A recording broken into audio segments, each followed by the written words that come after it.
Pressure weigh a ton is getting too heavy. Had to inspire them again like I didn't already. Real ones still around, release the confetti. Got sun across the belly. Got sun across the belly. Just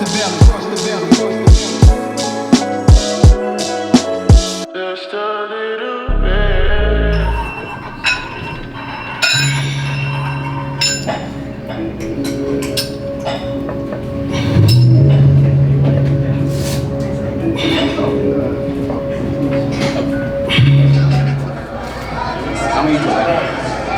Say hi.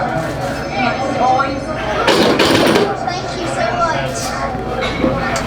much. What's up, guys? I'm Silas Williams, aka TheSwolefessor, educate you on health and social well-being. We are currently here at Texas Barbell Syndicate. You guys just saw me hit my very last workout of this prep. For those of you who don't know, I will be competing here in 2 days on Saturday, the Texas Barbell Syndicate Summer Open in the prime time session. And what I pretty much want to do with this meet video, and for those of you who just want to get right to the meet, I'll have the timestamp when that starts on screen, but what I want to do is kind of break down how I went about this peak this time around, like how I went about the peak and taper, what Brad and I decided to do compared to what I usually do.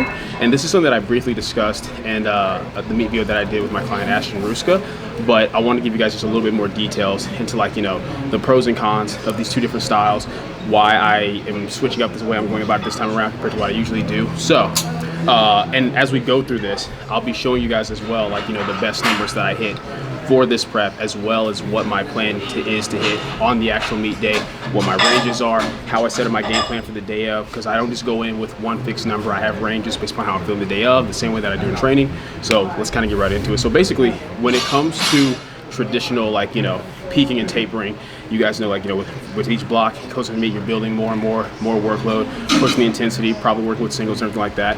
And traditionally speaking, what you guys have seen me do in the past is I usually take my heaviest load of the prep, my highest exertion, so I'm hitting, like, you know, those singles that are like 8.5 to 9 at the 2 week out mark. The way it usually goes is it might be something where it's like you're in that final, like, you know, the block before the final block of the prep, I might hit, like, you know, an RP 5 week 1, an RP 6 week 2, RP 7 week 3, and RP 8 week 4.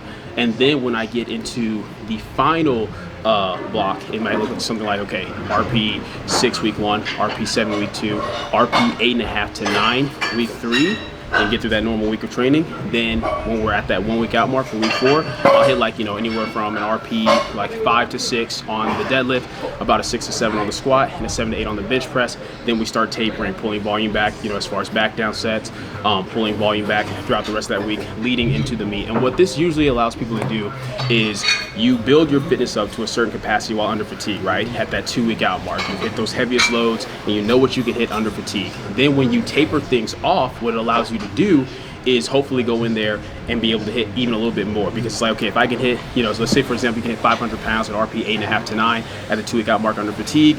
Then once you get to that taper week and you start to pull some of that fatigue off by bringing the volume back, not so much to where you lose those adaptations, and that's why you still want to hit, like, you know, anywhere from like an RP 6 to 7 on certain lifts, or even like an RP 8 on the bench press, so you don't lose the adaptation or lose the fitness, but you pull enough volume back to get your fatigue lower.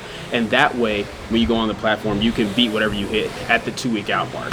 And that usually works really, really well for me, especially for my bench and deadlift, because after hitting, like, you know, my heaviest deadlift, my heaviest bench, the 2 week out mark, I'm able to feel good 2 weeks later on meet day, feel recovered, and come in and slam it. The thing that I usually have an issue with is my squat. I've just found that I'm somebody where I'm pretty much good for one really big burst squat in terms of just pushing like the highest intensity, like, you know, hitting those RP 9 or more. I'm pretty much good for that, for like one squat out of the block. So what typically happens is I'll hit my heaviest squat 2 weeks out, it'll feel really, really good. Then I'll come in to the meet and I might be able to match it, but it usually doesn't feel quite as good or move quite as well as what it did the 2 week out mark. That's what happened with my 501 squat at my last meet when I finally hit it in competition. At the 2 week out mark, it felt really good, felt really smooth. And then at the actual meet, it was a grind. I was able to get it, my strength was still there, but I wasn't fully recovered from it, even with the tapering back of the volume, because my intensity response to squat is just a little bit different.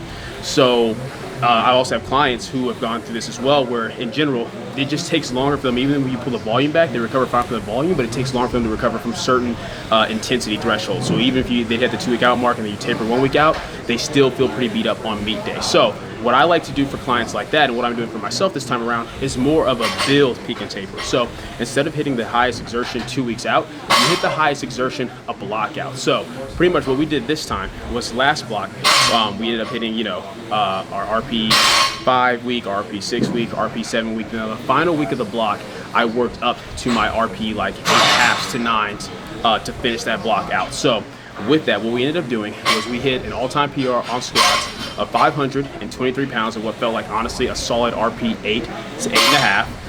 We hit a 369 bench, which matches my current best bench that I've hit in comp at what felt like a fairly solid RP 9. I actually felt like I would have been good for 374 on this day, but because my last one at 358 didn't feel the best, I decided just to play it safe. And I already know that I'm usually good for about 2.5 kg more on meet day. So I'm like, if I can hit 369 here, then I'll be good for 374 at the meet. So I hit that on bench, and then deadlift, we hit an all-time PR of 622 pounds. So I was very, very happy with these numbers because on that day alone, I already PR'd my total. And the reason why it's exciting for me is that even if I come in and just match what I did on squat, that still sets me up nicely for my 700 kg total. But because I'm going to have more time to build, and based upon the trends of how things have been, where it's like, hey, I hit 501 for a double, then I hit 512 for a single after that, then I hit 518 for a single the block after that, and this past block I hit 523. I'm feeling like I'm setting myself up for 529 to 535 at this meet, due to the fact that I simply am not going to be as gassed because I hit my heaviest squat further out from the meet. As far as the bench press, like I said, I should be good for 2.5 kg more. And for the deadlift, you guys know I get quite a bit out of my deadlift. I get anywhere from 15 to 20 pounds out of a proper peak and taper on my deadlift. Last meet prep, when I hit 617 at the meet, the heaviest pull that I pulled was 589. So to hit over my 617, hit 622, I'm feeling very confident to be anywhere between the 630 on the low end to on the highest end 650 range on the deadlift. So I'm very, very excited about that. So what we did this time around for this final block is we're just building into the meet. So I hit RP 5s week 1, I hit RP 6 week 2, and then this most recent week I hit RP 7 working for, and I'm very happy with what I hit for this RP 7. So for RP 7, I hit 225 kg. That's 496 pounds for my final heavy squat of the prep. I hit 352 pounds, 160 kg on bench press, about an RP 8 for my heaviest bench of this final block of the prep. And then on deadlifts, I hit 584 pounds for my final pull of the prep. And all of these felt like I said, RP 7, the bench RP 8, and these were all about 5 kg over what I will be opening with. So for these lifts to move that way a week out, and the fact that I've not gone through tapering here, I feel very, very confident. And the rest of the week after this past Saturday was really easy stuff. It was pretty much just coming in and hitting assigned loads, and I'll have different stuff popping up on screen as far as what I did for the bench press, my secondary intensity bench press. I just worked up to a top triple on RP7, then I had some back down triples, and I cut a set off. And then even on the SBD day itself for my back down work, it was already tapered. So instead of having 5 back down sets of 3 that I usually do after my top set of squats on my SBD day, I just had 3 sets of 3 for the bench press.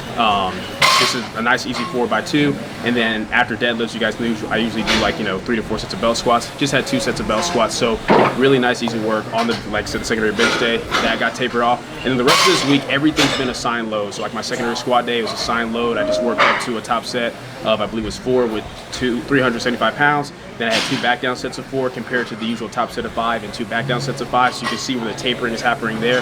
Whereas little stuff like subtle drops in reps or dropping a set here and there. Same thing with my tertiary bench day, and then what you guys saw today, my 4th bench day of the week. Usually I work up to a top set of 8, and then I have 2 back down sets of 8. So I just had 2 back down sets of 7 with assigned load. And you guys also saw that I still had accessory work. I've had accessory work throughout this whole week. So I'm not somebody where I drop all my accessory work the week going into the meet. I simply taper it off because my accessory work is part of my total workload. It's part of my total volume that's giving me the stimulus adaptation that I want. So in the same way that if I pull back too much on the big 3 and kind of have my body feeling not so good, I found that when I pull back too much on my accessory work, that doesn't feel great either. So what I usually do is like I'll keep the compound accessory movements in, but if it's like 3 to 5 sets, it'll instead be like, you know, 2 to 3 sets. And if it's usually around like an RP 7 to 8, it'll be like around like an RP 5 to 6, like what you guys saw today. Now what I do usually drop is a lot of the single joint work. So curls, press downs, rear delt flies, things like that. I just kind of much get those good compound movements in to get that additional movement and keep the volume of the muscle the way I want.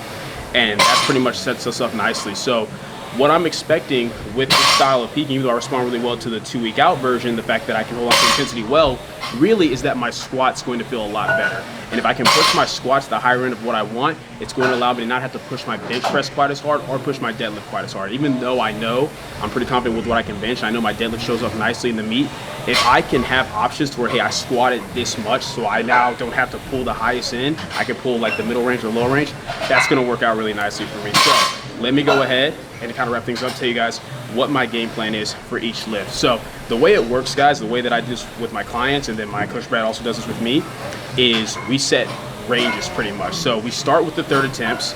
I usually have about 3 options based upon how I'm feeling, and I base these options based upon the best that I've hit during the prep. And then for my 2nd attempt, I usually have 2 options, and then we just have our openers. So for the squat, my 3 options. So that's how we'll work our way backwards, but we'll start with the opener. So I plan on opening with 220 kg, that's 485 pounds. For my 2nd attempt, I have 2 options, option A, option B. Option A is if my opener feels great and everything's moving the way it should. Option B is if the opener doesn't go quite the way I want, or maybe like, you know, I get a depth call or something like that, which I'm not worried about, so I play it safe there. So for option 2A, I'm going to go with 232.5 kilos, that's 512 pounds. Option B will be 230 kilos, that's 507 pounds in case things are feeling off. And then just in case, to be safe with the contingency, I have option C for my 2nd attempt, which is 227.5 kg, which is 501 pounds. Now, assuming everything goes well, if I hit option A for my 2nd attempt, that allows me to go for option A, B, or C for my 3rd. If I hit option B for my 2nd attempt, then even if my option B flies, I usually only go with option B or C for 3rd. And then if I hit option C for my 3rd attempt for whatever reason, I'm leaning towards just taking option C for my 3rd, but I might still take option B if the 3rd attempt moves really, really well. So for my 3rd attempt, on the highest end, option 3A is going to be 242.5 kilos, that's 534 pounds. Option B is going to be 240 kilos, that's 529 pounds. And then option C is going to be 237.5 kilos, which is 523, because even if I'm not feeling great, I expect to be able to match the best that I hit in prep, just from the mere fact that I'll have a taper. I'm not having to worry about water cutting or anything like that. This is my 2nd 83 kg meet, even though I'm a light 83 kg lifter. I don't have to worry about water cutting, so I'm expecting to feel good enough to, at the very least, bare minimum, match my best squat, if not PR, with option B or option A. For the bench press, we're going to be opening with 341 pounds. For our 2nd attempt, option 2A, we're going to have 165 kilos, that's 363 pounds. Option 2B is going to be 162.5 kilos, that's 358 pounds. And then option C will be 160 kilos, 352 pounds. Then for the deadlift, and then for the 3rd attempt, we're going to have 3A, 172.5 kilos, 380 pounds. That's if I'm just feeling fantastic. That's my big rule. I only go for option A if I 100% know it's there. I 99% think it's there, or I feel very, very confident that it's there. Like, no, I have to know that that option is there. Like, hey, if I have to grind it out, even if I misgroup, I know I can get it. Option B is going to be 170 kilos, 374 pounds. That's more than likely what I'm going to go with, just bumping up 2.5 kg on the best side of the prep, and also be an all-time PR. And then option C will just be 167.5 kg, 369, matching the best that I've hit in prep and matching my current best bench. Then for deadlifts, we're opening with 260 kg, that's 573 pounds. For option 2A, we're going to jump to 622 pounds for my 2nd. For option 2B, jump to 611 pounds for my 2nd. Or option 2C, just jump to 600 pounds for my 2nd. Then for option 3A, it's going to be 650 pounds. Option 3B will be 639 pounds. And then option 3C will be 633 pounds. Now, like I said, the reason why I am setting the whole peak and taper up this way is because I'm banking on my squat feeling really good. And here's why. In training, I felt the most confident in my squat. My deadlifts have felt great, bench has been on point, but my squat has just been continuously trending up PRs block after block. So if I can hit the 534-pound squat, which I feel very confident in doing so, it allows me to not have to push the bench as much. So if I hit the 534-pound squat, option 3 on squats, then I only need to hit option 2B on the bench press. I mean 3B on the bench press, so 374 pounds, and then option 3C on the deadlift. That would be the first time where I can go with the lowest end third total on the deadlift, and I'll still hit the 700 kg total that I want. And if I hit the 700 kg total that I want at the current body weight that I'm at, which I should weigh in around like, you know, 171, 172 pounds, that will give me the 100 good lift points. And that is pretty much, you know, the main things that I'm going for as far as this meet. I want to hit 700 kg total, and I want to hit 100 good lift points. And, you know, as far as where I place, you know, if it's some of the slightly stronger, more competitive dudes, if any of them slip up, might be able to slip into a top 3 spot, but ultimately that's what I'm going for. So that is how the plan is set up, and I'm expecting it to go well. This is easily the best that I've ever felt during a meet prep, which is crazy because this is the busiest year I've ever had as far as coaching, traveling, going to different friends' weddings. A bunch of my friends decided to get married around the same time, moving into a new spot with my wife, the fact that I am going to be a father like in January. So it's like it's been a very, very busy year, a lot of back and forth, a lot of traveling, a lot of client work. But this is the most dialed in I've been with my prep, because I told you guys in a video or two ago, I'm not allowing my busy schedule or the fact that I am becoming a more higher level coach be an excuse to slack on my own lifting. Like as I told you guys before, I feel like I can relate to my clients a lot better by continuing to focus on my own lifting, and it's a lot easier for them to listen to me when they see that I practice what I preach. But beyond that, guys, this meet is just for me. Like I know things are gonna get a whole lot busier for me, you know, once my child comes around. And obviously I can't slack on the coaching. That's my full-time job. That's what I do. And I'm not saying that I'm going to slack on the lifting, but I understand that I might not be able to push things quite the way I want. So this meet is for me. I want to compete with these other high-level competitors in the prime time. I want to show out, and that's what I plan to do. So I will see you guys on Saturday. So that good lift points is good. You know? We're gonna be solid. We're gonna be so solid. Still here to say how you so light. It's like I was 175 last night, and then I woke up 172, 173, and I'm like, well, I'm not gonna eat or really drink till I weigh in, so I'm gonna probably be a little bit lighter. I didn't know I'd be that much lighter, but hey, whatever, I'll take it. Spend that time down here in the humidity. What's up? I said spend that time down here in the humidity. Yeah, I'm saying, for real. That too.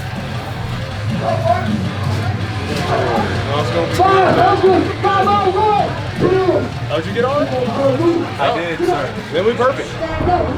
Oh, let me let them know real quick. All right, guys, so, I mean, Mark was recording apparently, so y'all just heard. I was 175 last night, woke up 173 this morning, and I weighed in at 170, so we good on the good lift points, as long as I hit the 700 kg total. Got my boy, my client, Petrie here to hammer me today. Bring that light skin energy to balance out the darkness that's about to be consumed on the platform, you know. We're gonna have a good time.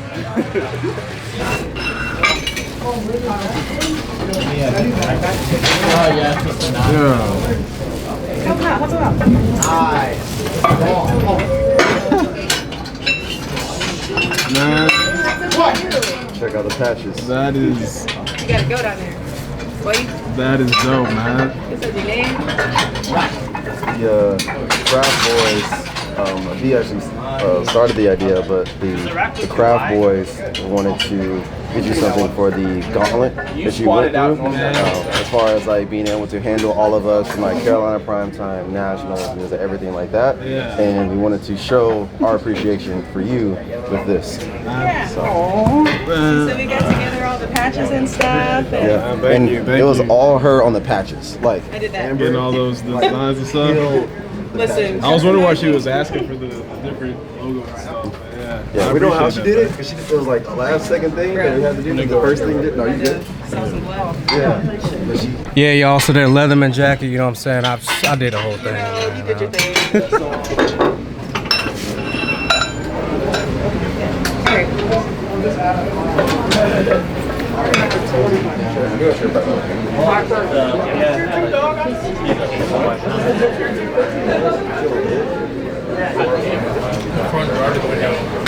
It gets annoyingly hot like this.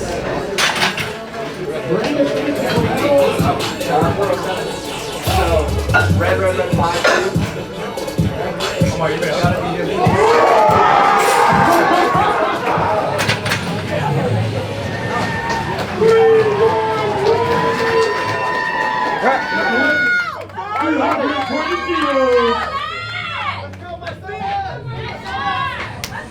If you don't know that his name is Marcellus, he also goes by TheSwolefessor.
Alright guys, so 3 for 3 on squats, all-time PR, 534 pounds, and huge meet PR is my best lift in the meet was 501 back in January. And after that second attempt, it moved smooth, it felt good.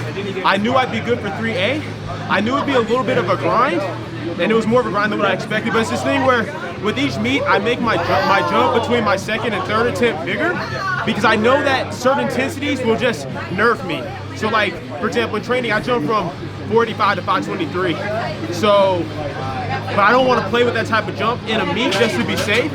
But last meet I did 490 to 501. This time I jumped from 512 to 534. So a bigger jump, but still a little nerf from it. But once I got to that sticking point, I'm like, okay, if I just keep pushing, I know I'll get it. And I'd much rather grind out on squats than have to grind out the higher end on deadlifts. Because now I just got to hit like the mid-tier third on bench and the bottom tier third on my deadlift, and I get 700 kg total. So we're set up nicely. I mean, it's usually like, I usually take honestly 2 to 3 minutes to press between each fucking set anyway. Start. Press. Right.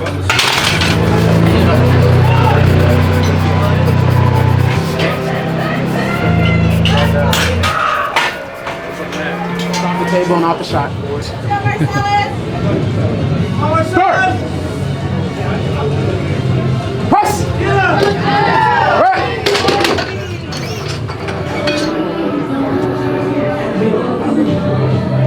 Start. Press. Right.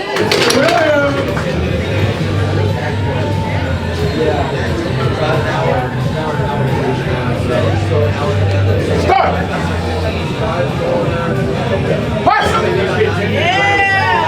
Right. Alright guys, so 3 for 3 on bench. Little miscommunication between my handler on the third attempt. So like I told you guys before, my plan was to go 374 for the third attempt. So after the second play move, my handler said, yeah, 374. I said, yes, 170, which is 374 in kilos. But he thought I said 370, so he put in 2.5 less, 167.5, which matched my current best. All good, just know I got to pull 2.5 more on pulls, which that's nothing. So I'm not even upset about that. Like, I want the all-time PR on bench, but the fact that my bench felt that good to where I knew I had 170, we still gonna finish strong.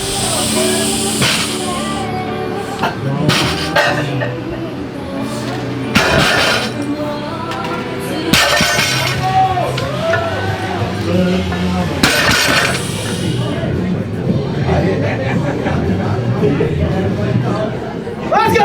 Yeah. Yeah. There you go. Go! Come on! Come on now. Here we go! Come on! Come on! Come on, baby. Bring that energy! Let's go! Come on, go get it. Go get it. Don't quit!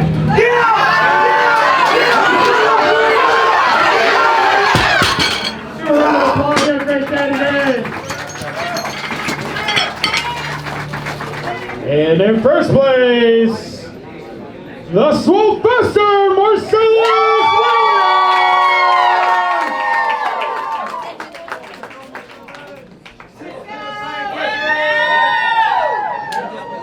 Yes. Sir.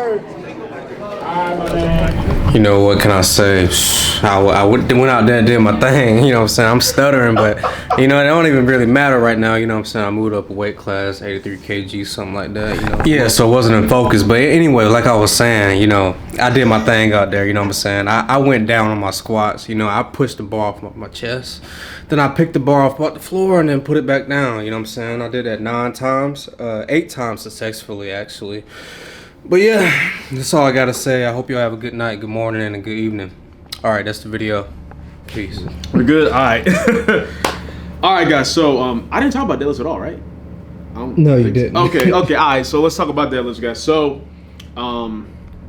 opener moved very, very well. My warms felt great. 573 opener moved super well. My planned attempt was to go, you know, 6'11 or 6'22 for my second. I went with 6'11 just to be conservative, to save room in the tank for the third, especially since what happened with miscommunication on my bench, since I ended up hitting 2.5 kg less than what I wanted on the third attempt.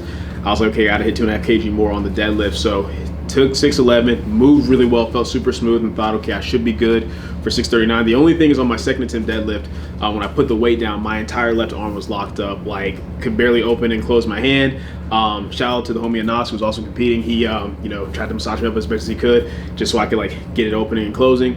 But due to that, on my third, I just couldn't grab the bar and create as much tension as what I like as far as the slack pull and setting the wedge. So my back gave a little bit more than what I like. And I just didn't have it, man. I just didn't have it. So I fell 12.5 kg short of the goal as far as the 700 kg total, and that's like 2 points off from the 100 good lift points. But honestly, at the end of the day, I can't be mad. 8 for 9, huge meet PR total. I ended up getting 687.5 kg compared to my previous meet of 650 kg. So that's like a 12.5 kg meet total. It's like 27 pounds.